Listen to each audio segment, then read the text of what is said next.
जस्सी जैसी कोई नहीं।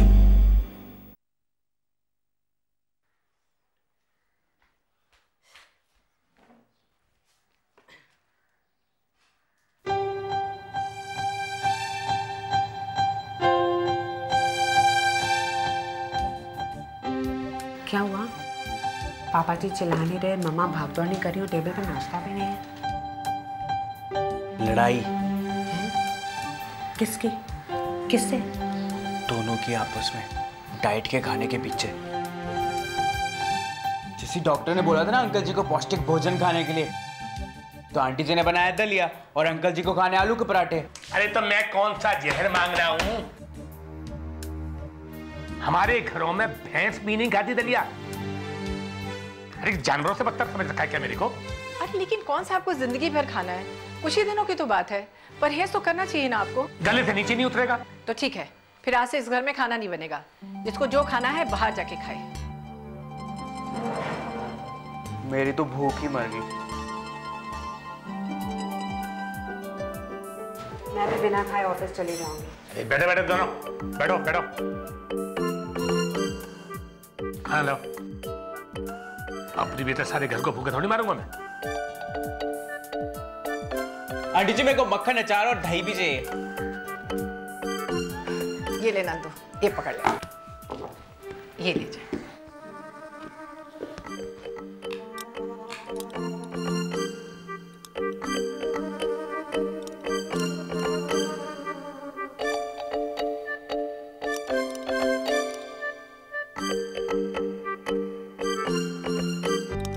प्यार हो तो ऐसा हो, और प्यार होकर भी अगर कोई उसे खो दे तो कितना बुरा होगा। हमेशा का साथ कोई किताबों की बात नहीं होती। अरमान सर और मलिका मैम ने हाथ थामा था एक दूसरे का, तो वो साथ क्यों नहीं चल सकते? वो साथ चलेंगे, और अब ये जिम्मेदारी मेरी है, मैं उन्हें अलग नहीं होने दूंगी।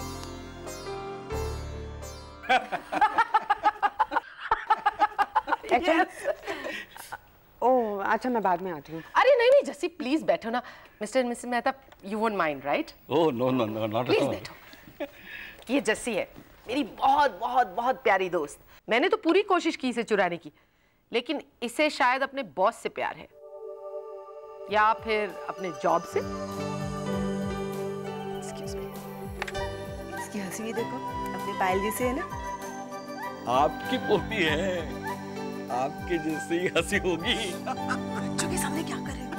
क्यों बेटा, इनकी हंसी बहुत खूबसूरत है ना। मिस्टर मिसेस मेहता, आपका काम हो गया। आज शाम तक एम्ब्रॉयडरी के सैंपल्स यहाँ आ जाएंगे। Thank you Hansmukhi. बाय बेटा। बाय। यूं ही हंसती रहना, बहुत बहुत प्यारी लगती हो। Bye bye bye bye, take care. इस उम्र में भी कितना प्यार है ना। वो तो अब है, 1 साल पहले देखना था इन्हें। अपनी बेटी की शादी के लिए कपड़े ऑर्डर करने के लिए मेरे पास आए थे। आपस में बातचीत भी नहीं करते थे। मिस्टर मेहता रहते थे बेटी के साथ और मिसेस मेहता अपने बेटे के साथ। क्या? तो फिर कैसे? उनके बच्चे उन्हें मैरिज काउंसलर के पास लेकर गए, और देखो फर्स्ट क्लास। तो मैरिज काउंसलर क्या करेगा? वही जो गांव में मौसी किया करती है, आपस में बैठाकर समझौता कराना। मैरिज काउंसलर अगर अच्छा हो ना, तो मियाँ बीवी तलवारें लिए अंदर आते हैं और हाथ पकड़े हुए बाहर जाते हैं। तो मैरिज काउंसलर के पास कोई भी जा सकता है? मेरा मतलब है कि जिसकी शादी भी ना हुई हो। I mean, तुम इतना क्यों पूछ रही हो मैरिज काउंसलर के बारे में? कहीं तुम शादी तो नहीं कर रही हो? एक्चुअली आइडिया अच्छा है कि शादी से पहले ही काउंसलिंग कर लो, ताकि शादी कैसे ना टूटे ये पहले से पता हो। एचएम, मैं अपने लिए नहीं पूछ रही हूँ, मैं अरमान सर और मलिका मैम के लिए पूछ रही हूँ। अरे क्या हुआ? अब कहाँ जा रही हो? मैरिज काउंसलर के पास। वहाँ तो अरमान और मलिका को जाना पड़ेगा ना। ओफो, मैं उन्हें कैसे भेजूंगी वहाँ? पता नहीं है काउंसलर्स होते कैसे हैं। जरूरी तो नहीं कि सब रिश्ते ठीक कर पाए। ज्यादा सवाल पूछेंगे तो अरमान सर को गुस्सा आ जाएगा। और पहली बात तो अरमान सर मेरे कहने पर किसी काउंसलर के पास जाएंगे क्यों? और मलिका मैम से कहने की तो हिम्मत ही नहीं है मेरी। जैसी, ये देख, मैं सबको साथ ले आई हूँ। लेकिन ये तो अपने अपने आइडियाज दे रहे हैं यार। और नहीं तो क्या, ये सब काउंसलर ना जैसी सब बड़े लोगों के चोचले होते हैं। ये सब कुछ नहीं होता। तू ही बता, अगर कोई अनजान इंसान आके मुझे बताए मुझे मेरी शादी कैसे निभानी चाहिए, मैं तो एकदम उसको। नाज़नीन, तू चुप करना और मेरी बात सुन। मेरे पड़ोस में सूजन रहती है, वो अपना पति का घर छोड़ के चली आई, फिर काउंसलर के पास गई और अब पता चला कि 2 हफ्ते पहले फिर से माँ बन गई है। How sweet. What how sweet. अपनी रिलेशनशिप में मैं कभी किसी को इंटरफेयर करने ना दूं। और ऐसे भी तो प्यार ही नहीं है तो। और नहीं तो क्या, ये प्यार व्यार ना सब ढकोसला होता है। 4 दिन के अंदर प्यार खिड़की से बाहर और रह जाते हैं बच्चे और आने वाला बुढ़ापा। Shut up. जस्सी, तू इन सब की बातों में मत आ। मेरी शादी से बड़ी बर्बादी किसी ने नहीं देखी होगी। लेकिन अगर मुझे किसी ने एक बार भी कहा होता ना कि बिंदिया मैरिज काउंसलर के पास जा, शायद तेरी शादी बच जाए, तो मैं जरूर जाती। हाँ, मैं अपनी शादी को बचाने के लिए कुछ भी करती जस्सी। हाँ बिंदिया, लेकिन अब मुझे ये बता, जो काउंसलर के पास जाना ही नहीं चाहता, हम उन्हें भेजें कैसे?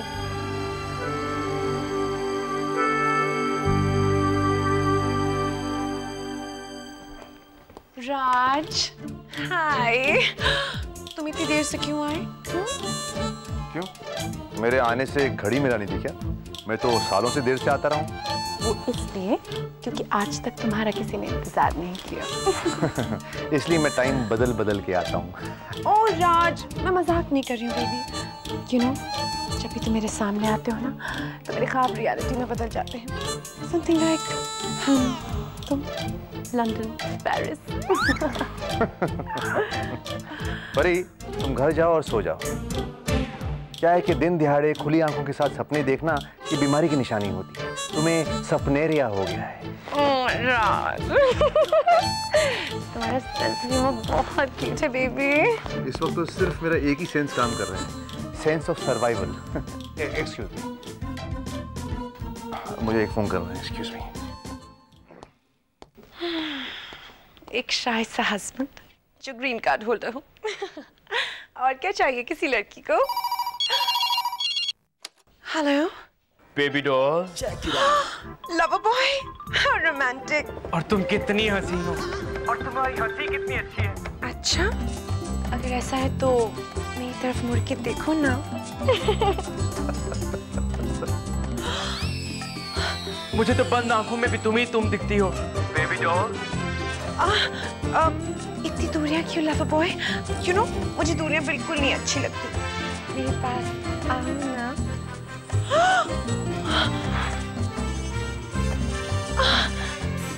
Bye baby. Bye lover boy.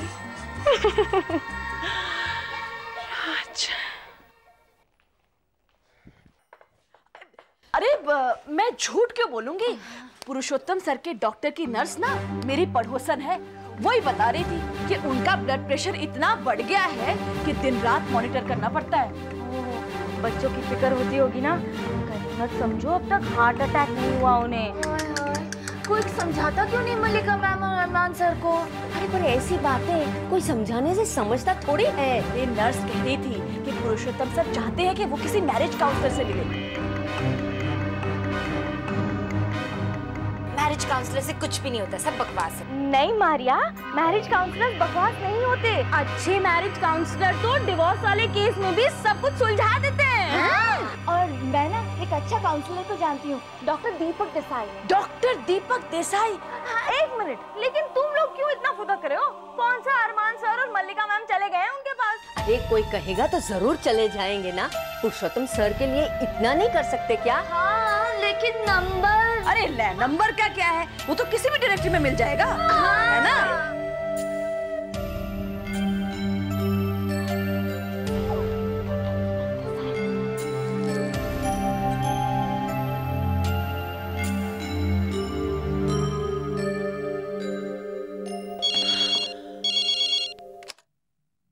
Hello baby doll. Lover boy. जानू, घर जाओ प्लीज।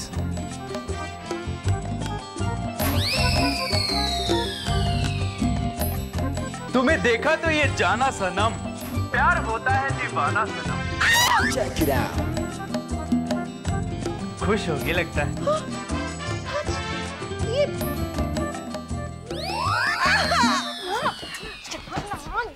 नहीं नहीं, मैं नहीं जा सकती। मैं कहूंगी क्या उनसे? कहने की जरूरत क्या है? तो कुछ ऐसा कर बाय गॉड के अरमान सर को देखना ही पड़ेगा। मैं कहूंगी क्या? वो कुछ करने की जरूरत नहीं है, अपने आप अंदर आइडिया आने लगेगी। ये बोल।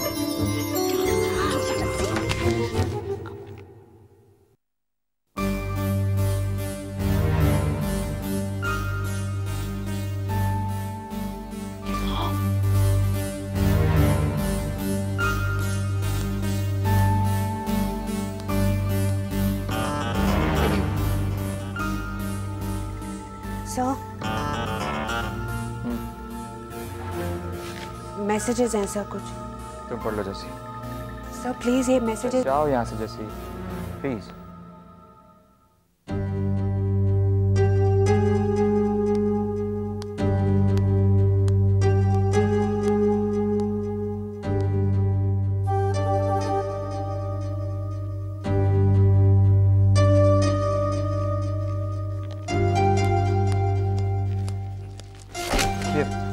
ये क्या कर रही हो तुम? सो मैसेजेस।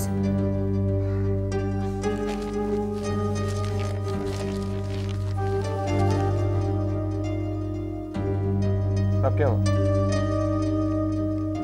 मैसेजेस आप पढ़ लीजिए। क्यों? मेरा है। मलिका मैम। तो फिर मलिका मैम को दो ना, मुझे क्यों दे रही है? सर ये मलिका मैम के बारे में। मेरा मतलब है आप एक बार पढ़ तो लीजिए।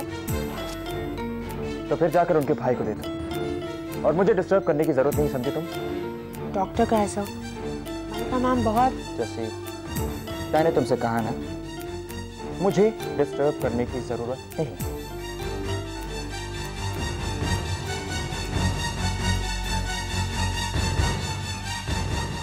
एक मिनट।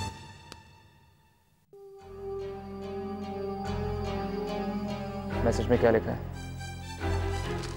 अर्जेंट है sir. For Malika Seth 3 appointments cancelled, matter serious, please collect your reports and come for consultation as soon as possible. Malika बिना किसी वजह के, बिना किसी बात के? जानता हूँ जैसे, लेकिन फिर भी डॉक्टर के पास जाना चाहिए था ना। सर आप खुद क्यों नहीं चले जाते?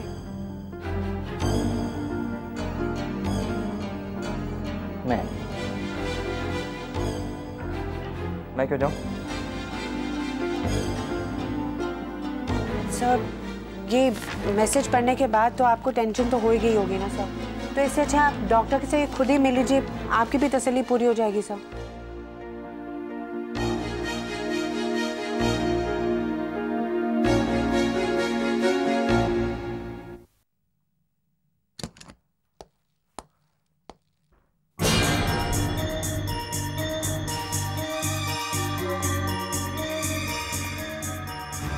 मलिका, तुम यहाँ पे क्या कर रही?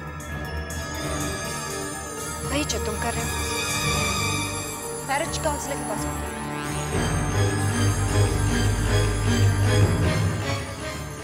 Marriage? What? Doctor Deepak marriage counsellor? हाँ, क्यों? तो फिर वो क्या था, वो रिपोर्ट जो डॉक्टर के पास थी? Oh my God. मलिका, ये झूठ तुमने बुलवाया था, ये तुम्हारी साजिश थी मुझे यहाँ बुलवाने की, राइट? Excuse me अरमान, मैंने तुम्हें यहाँ नहीं बुलाया, तुम यहाँ अपने आप आए और अब इस तरह बर्ताव करने की कोशिश कर रहे हो जैसे तुम आना ही नहीं चाहते। बिल्कुल सही कहा तुम, मुझे यहाँ आने का कोई शौक नहीं, और वैसे भी तुम यहाँ पे क्यों आई? तुम्हें तो ये रिलेशनशिप चाहिए नहीं थी ना? अब भी नहीं चाहिए। तुम सब लड़कियों की फितरत एक जैसी होती है, पता है मैंने? पहले रिश्ते तोड़ने का नाटक करती है, अब फिर ये काउंसलिंग का नाटक।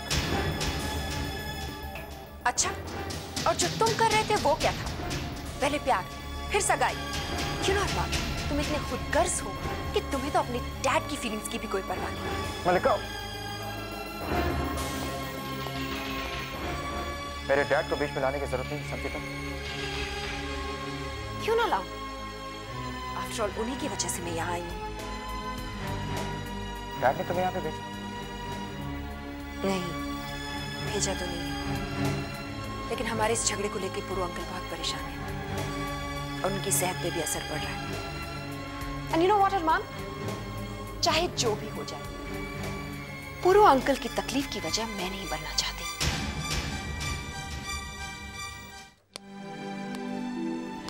जस्सी, तू प्लीज एक जगह खड़ी हो जा, अब मुझे चक्कर आ रहे हैं। वो उल्टपटांग सवाल तो नहीं करेगा ना? ओफो जस्सी, मैरिज काउंसलर है, कोई तापमान तो नहीं पूछेगा ना? हाँ, लेकिन अगर अरमान सर को गुस्सा आ गया ना, वो सीधा यहीं चले आएंगे। हाँ, ये भी सही है, मुझे भी बहुत नेगेटिव फीलिंग्स आ रही हैं। नहीं नहीं, सब ठीक हो जाएगा, जस्सी फिक्र मत कर। माय गॉड, मैं तो चाहती हूँ कि मल्लिका मैम और अरमान सर एक हो जाए। यार, हर कहानी का ना एक हैप्पी एंडिंग होना चाहिए, वरना हम जैसे लोग किस उम्मीद पर जिएंगे बताओ। अरे विद्या, तू फिक्र मत कर, मुझे पूरा यकीन है कि इन दोनों का रिश्ता फिर से जुड़ जाएगा, देखना। रियली? हाँ। अरमान सर, भगवान करे कि आपकी खुशी आपको वापस मिल जाए, और मैं कभी भी आपकी खुशी के लिए कुछ भी करने को तैयार हूँ। मल्लिका, डैड की हेल्थ का बहाना तो तुमने बना दिया, और तुम्हारी खुद की है अपना जो तुमने हाल बनाया उसका असर हम सब पे पड़ा है। और मेरी इस हालत का जिम्मेदार कौन है अरमान? तुम हो। बिल्कुल नहीं, अपनी इस हालत की जिम्मेदार तुम खुद हो मल्लिका। बात बात पर शक करना, मुझ पर यकीन न करना। क्यों करूं तुम्हारा यकीन में? जब भी मैंने तुम्हारा यकीन किया है, तुमने मेरा भरोसा तोड़ा है। अनपढ़ गवार समझते हो मुझे अरमान, अपने सामने सब कुछ देखते सुनते हुए फिर भी उसे नजरअंदाज कर दूं। और मैं भी इतना डेस्परेट नहीं हूँ कि यहाँ बैठ के तुम्हारे फिजूल के इल्जाम सुनता है। अरमान, कब तक और कितना झूठ बोलोगे? हाँ, तुम्हें तो मेरा साथ झूठ लगता है ना मल्लिका, क्योंकि तुम्हारा दिमाग ऐसे सोचता है। अच्छा, अब मेरे दिमाग में भी खराबी नजर आती है तुम्हें।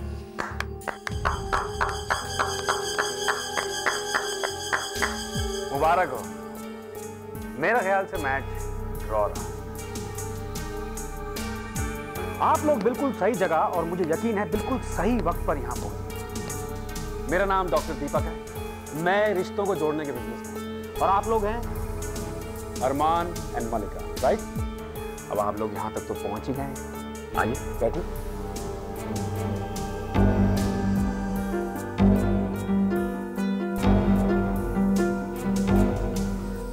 देखिए डॉक्टर, मैं यहाँ पर सिर्फ इनके डैड की वजह से आई हूँ, और मुझे यहाँ पे धोखे से क्या झूठ बोला क्या आप? यही कि मल्लिका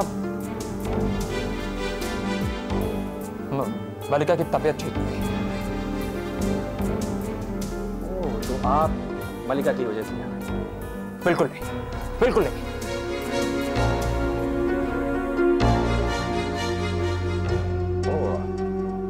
सॉरी, शायद मुझे सुनने में गलती हुई है। अगर आप मल्लिका की वजह से यहाँ नहीं आए तो आप यहाँ क्यों आए हैं?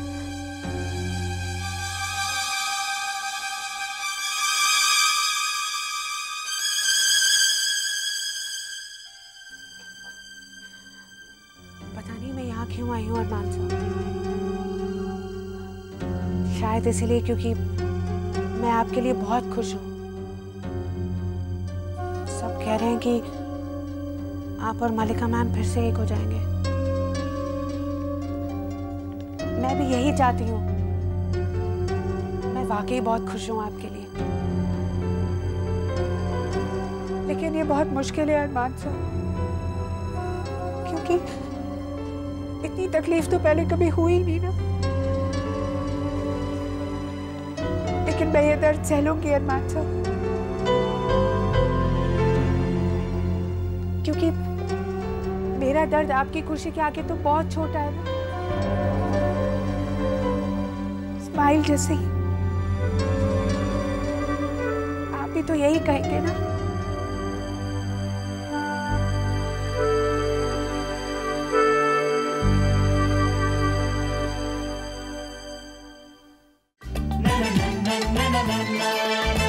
जैसी ऐसी कोई नहीं, जैसी जैसी कोई नहीं।